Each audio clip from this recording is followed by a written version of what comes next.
Hey, what's going on, everyone? I hope y'all are doing well today. I'm Larry the Batman fan. So, today we are going to be reviewing The Crow from 2024 with Bill Skarsgård and FKA Twigs. This is an R-rated movie review, so viewer discretion is advised. So, if you have any young kids in the room, please get them out of the room while you listen, because some of the content in this movie is not appropriate for children.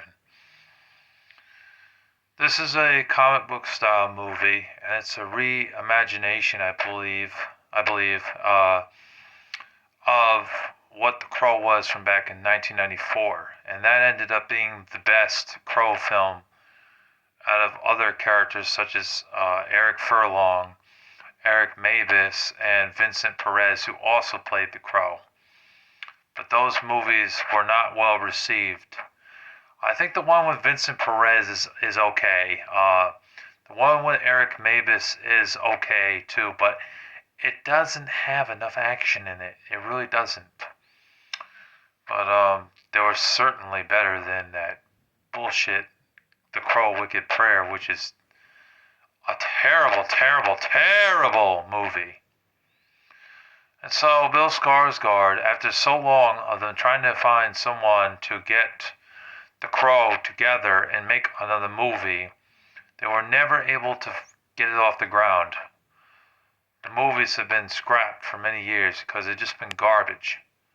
You know what I mean? It should have stayed that way with not touching the legacy of Brandon Lee, because he was obviously the one that was the best for the Crow film, the one that was the truest to the comic books of being a rock musician and being fatally killed, and his girlfriend as well, Shelley, by Top Dollar and those other gang members that he had to put the hit out on both of them to kill them both. Well, in this reimaginative tale has Bill Skarsgård and FKA Twigs playing the parts of Shelley Webster and Eric Draven. The movie is mostly done poorly, unfortunately. And yes, there have been other people that have reviewed this movie. Cody Leach and Snarky J Cosplay have also reviewed this movie. I'm giving my personal take on it.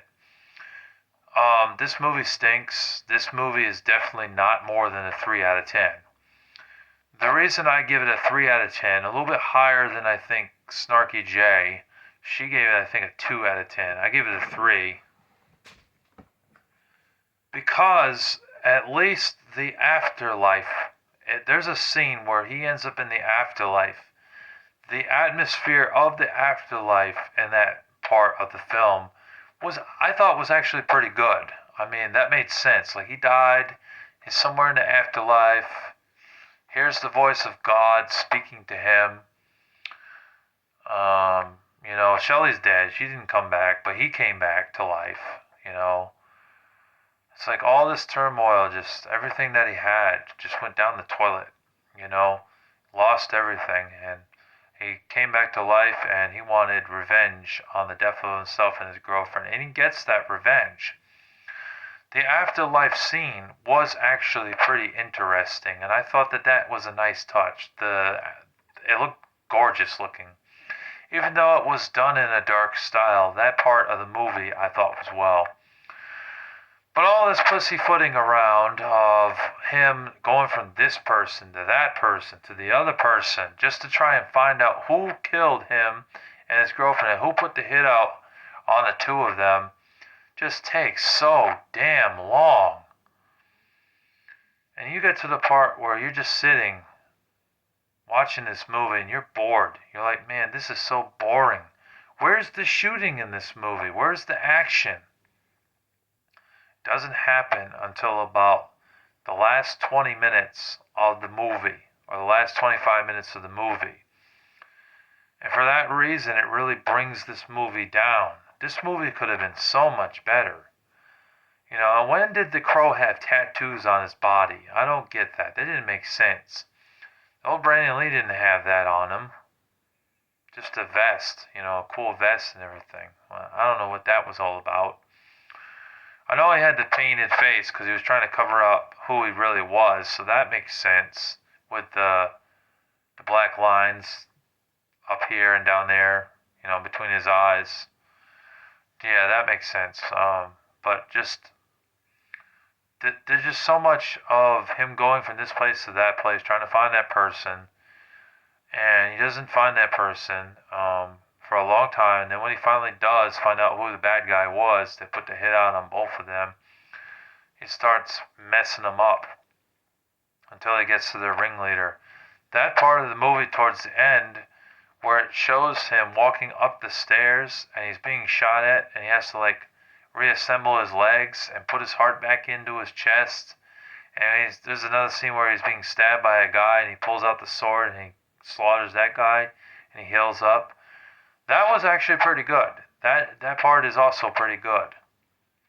But the rest of the movie is just so boring. Him making out with his girlfriend. There's a scene where he has sex with her. There's a scene where they both end up in jail. They do some like drugs and they end up thrown in jail so they could be together. It was kind of stupid. It didn't make a lot of sense. The bad guy in the movie is not impressive, not like Top Dollar. Bad guy is actually pretty lame. He's one of the lamest villains of all time. At least with Top Dollar, he was fierce. This guy sucks as a villain. This dude is just not good. I forget the actor's name, but he sucks as a villain.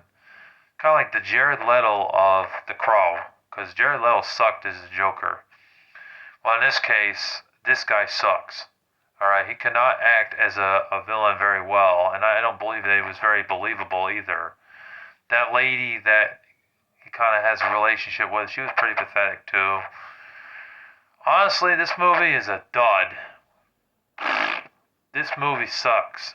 This movie could have been so much better, because other than that afterlife scene and the scene towards the end where he's walking up the stairs and he's beating up the bad guys, those two parts of the scene bring it up from a 1 out of 10 to a 3 out of 10. But the rest of the film, I really can't recommend, honestly. And that's only a couple of scenes in the movie. The rest of the movie is just a drag, man. Because it takes so fucking long to get to the good parts. Too much dilemma, too much romance going on between him and his girlfriend. All of them, meeting each other, having sex, going to parties, doing all this shopping and all this other crap. It's not interesting.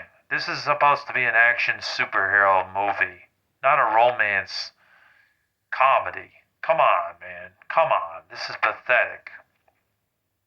But I do like the dark style that it has at times in the film, and I do like the afterlife scene and the scene at the end where he's beating up the bad guys and how he has to push his body parts back inside of them to make them better, But all in all, this is a 3 out of 10. I'm not impressed with this movie whatsoever. It's one of the worst superhero movies. And I hope to God that they never touch the Crow movies ever again, because they will never, ever get up to the legacy of Brandon Lee ever again. The movie's rated R, of course, for strong violence throughout. Well, if you can call it violence throughout. I mean, most of the movie's not really that violent, except for like a couple of parts. Language, some sexual content, and also drug material. Not appropriate for the children, but I'm pretty sure some parents will still let the kids see it. But I'm just throwing it out there, Well, anyways, that's my review of The Crow, the new Crow. It's not a very good movie. Definitely better off watching the one with Brandon Lee from 1994. Thank you for watching. Take care. Peace. Be sure to subscribe, too, if you haven't subscribed.